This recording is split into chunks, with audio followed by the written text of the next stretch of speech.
कुमार कुंदन हमारे साथ हैं। सबसे पहले कुमार कुंदन, आप ये बताइए हमें कैसी चल रही है वोटिंग? देखिए, वोटिंग के परसेंटेज को अगर देखें निशान, तो बहुत उत्साहवर्धक नहीं है। शहरी क्षेत्रों में काफ़ी कम परसेंटेज देखने को मिल रहा है। मैं इस वक्त थाने में मौजूद हूं और अभी तक जो जानकारी मिल रही है, तकरीबन मुश्किल से 40% के आसपास वोट हुआ है। तो ये एक कह सकते हैं कि दुखद पहलू है। लोगों को वोट करने निकलने आना चाहिए था। लेकिन अगर महाराष्ट्र का ट्रेंड देखेंगे तो 9 करोड़ मतदाता है, उसमें 5 करोड़ के आसपास लोग वोट डालने जाते हैं। तो 50 to 60% का एक नॉर्मल ट्रेंड रहा है। लेकिन उम्मीद ये की जा रही थी कि इस बार वोटिंग का ट्रेंड ज़्यादा होगा। हमारे साथ कुछ लोग हैं, उनसे भी बात करते हैं। आपको लगता है कि वोटिंग का ट्रेंड कम हो रहा है, लोगों को और निकलना चाहिए वोट करने के लिए? कम इसलिए हो रहा है क्योंकि आजकल वर्किंग क्लास बढ़ गया है। हस्बैंड एंड वाइफ दोनों वोटिंग को जा रहे हैं। पहले एक जन जाता था, अभी एक जो कॉम्प्लेक्स एरिया है उसमें से दोनों हस्बैंड एंड वाइफ काम पे जाते हैं और सैलरी हाई होने के कारण they can not sacrifice there salary.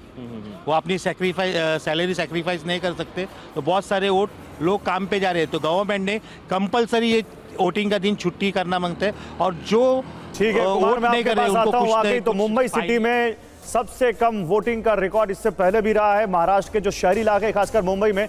लेकिन इस बीच क्योंकि उत्तर प्रदेश से भी बहुत सारी खबरें आ रही हैं और उत्तर प्रदेश में भी लगातार वहां पर काफी कुछ घट रहा है 9 सीटों के उपचुनाव को लेकर, उस पर भी बात करेंगे। लेकिन एक बड़ी खबर महाराष्ट्र से आ रही है। बिटकॉइन विवाद पर महाराष्ट्र में सियासत गर्म हो गई है। सुप्रिया सुले का बीजेपी के आरोपों पर जवाब। सुप्रिया ने सुधांशु त्रिवेदी को भेजा है मानहानि का नोटिस। बड़ी खबर, महाअघाड़ी ने गबन के पैसे का इस्तेमाल किया, यह बीजेपी ने आरोप लगाया है। आपको मालूम होगा, जैसे बिटकॉइन का मामला सामने आया, कल रात में ही बीजेपी ने एक प्रेस कॉन्फ्रेंस बुलाई आनंद फानन में। करीब 10:30 बजे पत्रकारों को वहां पर प्रेस कॉन्फ्रेंस में सुधांशु त्रिवेदी की तरफ से वो पूरा मामला बताया गया। उन्होंने आरोप लगाया सुप्रिया सुले के ऊपर और नाना पटोले के ऊपर, महाविकास आघाड़ी के कुछ बड़े नेताओं के ऊपर, और 5 सवाल पूछे। अब सुधांशु त्रिवेदी को सुप्रिया सुले ने एक नोटिस भेजा है मानहानि का। मैं सीधे चलता हूं, आलोक शर्मा जी हमारे साथ है महाविकास आघाड़ी से।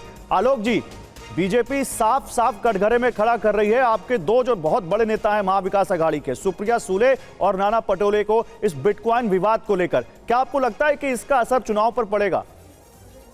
देखिए, मुझे लगता है विनोद तावड़े का कल जो मैटर प्रकरण सामने आया पूरे देश के सामने, और वही वास्तविक भारतीय जनता पार्टी का असली चेहरा है गौरव। उसके बाद ये केवल काउंटर करने के लिए प्रयास किया गया, ना इस मुद्दे में कोई सच्चाई है और ना ही इसका कोई प्रभाव महाराष्ट्र की जनता पर मुझे देखने को मिलेगा।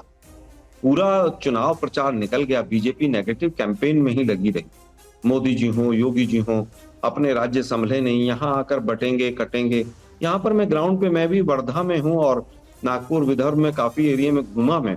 नकारात्मक प्रचार जो बीजेपी का था उसको जनता ने नकार दिया। हमारी जो 5 गारंटियां थी और खासतौर पर किसानों का मुद्दा था, वो पूरी तरह से हावी रहा।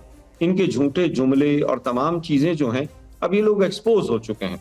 तो मुझे नहीं लगता कि जो आपने मूल सवाल पूछा है कि बिटकॉइन वाला जो इशू इन्होंने उठाया था, वो वास्तव में क्या इशू है, वो भी जनता के समझ नहीं आया है। मुझे और आपको भी शायद समझ नहीं आया होगा।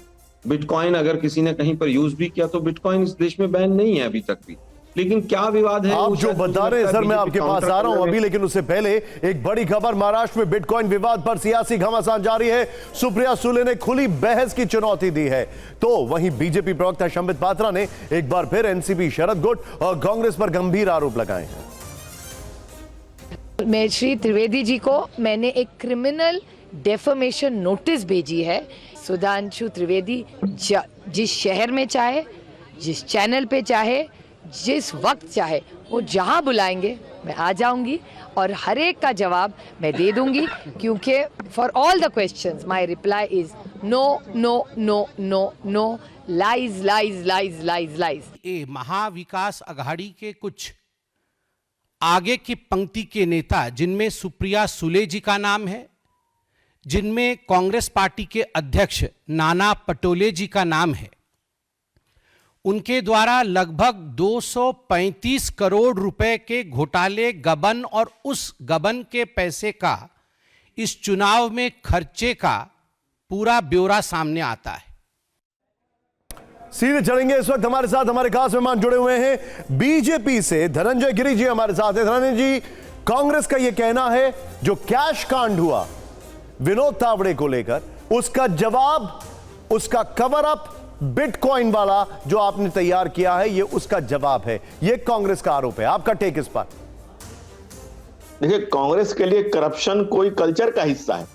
कांग्रेस के कल्चर में ही करप्शन है, वो चाहे पंडित नेहरू से जीप घोटाले से लेकर बोफोर्स से लेकर के और अभी नेशनल हेराल्ड के घोटाला 5,000 करोड़ को 50 लाख में, और जिसके सिरमौर ही जिसके माँ पिता दोनों बेल पर चल रहे हो, वहां पर अगर पटोले ने कितने बटोरे ये कोई बहुत बड़ा इश्यू नहीं है। और इनके साथ जो महाविकास अघाड़ी है उसमें किसने कितने बटोरने की तैयारी है। आप देख रहे होंगे झारखंड में एक नेता के इनके 395 करोड़ कितना पकड़ा गया, मशीनें थक गई। और एक मंत्री के यहाँ छापा पड़ा झारखंड में, तो मंत्री के नौकर के चाकर के घर 40-60 करोड़ मिले। तो ये सब कांग्रेस कल्चर में इस तरह का हिस्सा है और इसमें उनको नॉन सीरियस। लेकिन हमारा काम है जनता को जागरूक करते रहना, जनता को बताते रहना, जनता को अलर्ट करते रहना। महाराष्ट्र का चुनाव इस राष्ट्र को नई दिशा देगा। महाराष्ट्र से कई बार राष्ट्र को दिशा मिली है और इस बार भी मिलेगी। महाराष्ट्र में जो चुनाव हुआ, जो संतुष्टिकरण की जगह तुष्टिकरण को सहलाया गया, जिस नापाक इरादे से कभी पाक का जन्म हुआ था, कभी आज उलेमाओं के शर्तों के सामने जो कांग्रेस और महाअघाड़ी सर झुकाकर खड़ी हुई महाराष्ट्र की जनता ने देखा है।